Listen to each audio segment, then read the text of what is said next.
જય શ્રી હરિ વિષ્ણુ જય માં લક્ષ્મી મિત્રો, માં લક્ષ્મી જે વ્યક્તિને આશીર્વાદ આપે છે તેના ઘરમાં ક્યારે કોઈ પૈસાની કમી આવતી નથી।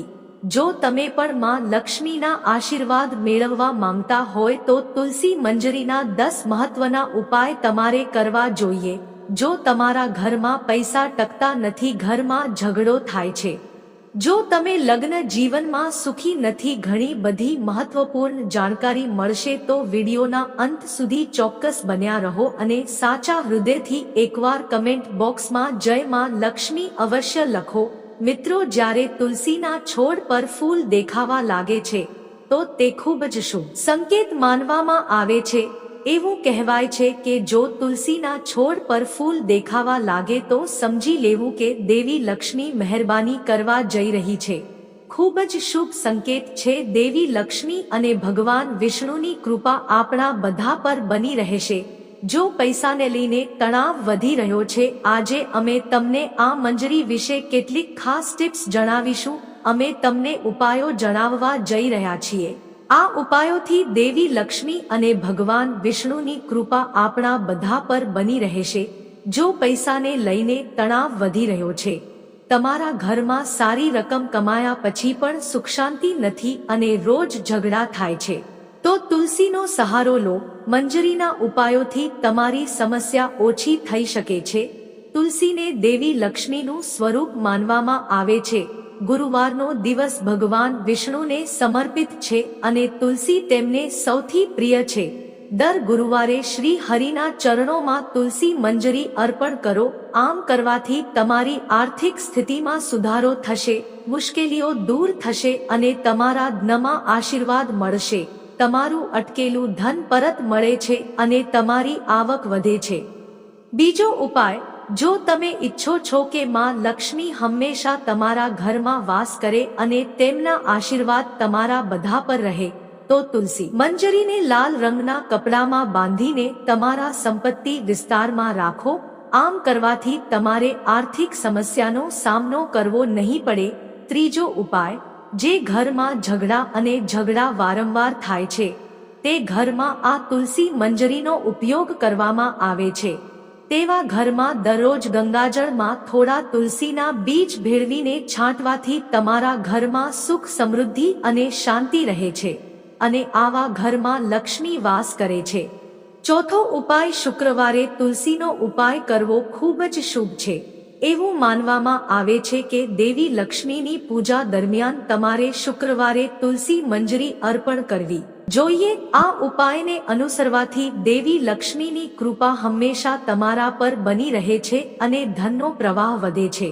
પાંચમો ઉપાય, આર્થિક સ્થિતિ સુધારવા માટે મંજરીમાં લાલ રંગનું કપડું લપેટી લો અને જ્યાં તમે તમારા પૈસા રાખો છો તે જગ્યાએ રાખો। તેનાથી ઘરમાં આશીર્વાદ આવે છે અને પરિવારના સભ્યોની પ્રગતિ થાય છે।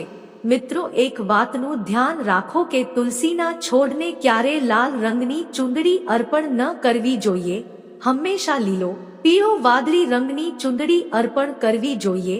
ફક્ત તમારે તુલસીની મંજરીના બીજ બાંધવા માટે લાલ રંગના કપડાનો ઉપયોગ કરવાનો છે। છઠ્ઠો ઉપાય, તુલસી મંજરીને પૂજા સ્થાન પર રાખવાથી ધન આકર્ષિત થાય છે અને હંમેશા રહે છે।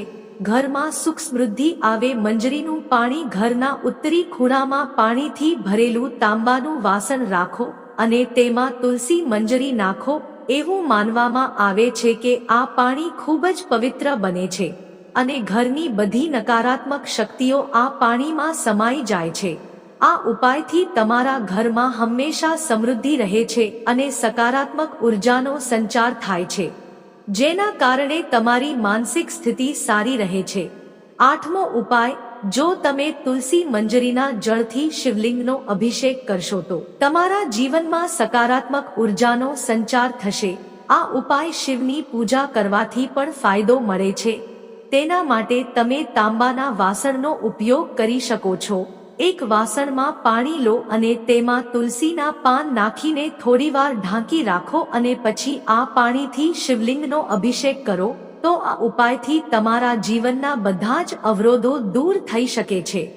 9મો ઉપાય છે લગ્ન જીવનમાં આવતી સમસ્યાઓ દૂર કરવા અને સુખી દાંપત્ય જીવન માટે તું મંજરીને દૂધમાં ભેળવીને શિવલિંગ પર ચઢાવો. એવું માનવામાં આવે છે કે આમ કરવાથી વ્યક્તિના તમામ અવરોધો દૂર થઈ જાય છે. લગ્નના માર્ગમાં આવતા અને વહેલા લગ્નની શક્યતાઓ છે.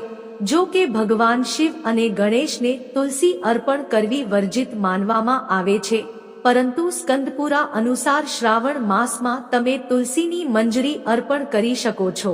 તેવી જ રીતે તુલસી મંજરીના બીજા પણ ઘણા ફાયદા છે. જો તમે મહેનત કરવા છતાં પણ તમારા ઘરમાં પૈસા બચતા નથી અથવા તમારા ઘર પર કોઈ કાળો જાદુ અથવા કંઈક ભૂલી શક્તિ કરી છે, તો તમારે રોજ સાંજે તુલસીના છોડ પાસે ઘીનો દીવો કરવો જોઈએ. આમ કરવાથી તમારા ઘરમાં નકારાત્મક શક્તિ દૂર થાય છે અને માં લક્ષ્મીના આશીર્વાદ પ્રાપ્ત થાય છે અને આવા ઘરોમાં પૈસાની ક્યારેક ખોટ આવતી નથી. મિત્રો, હું આશા રાખું છું કે તમને માહિતી પસંદ આવી હશે તો વિડીયોને એક લાઈક કરી ચેનલને સબસ્ક્રાઇબ કરવાનું ભૂલશો નહીં અને કમેન્ટ બોક્સમાં સાચા હૃદયથી જય માં લક્ષ્મી ચોક્કસ લખજો.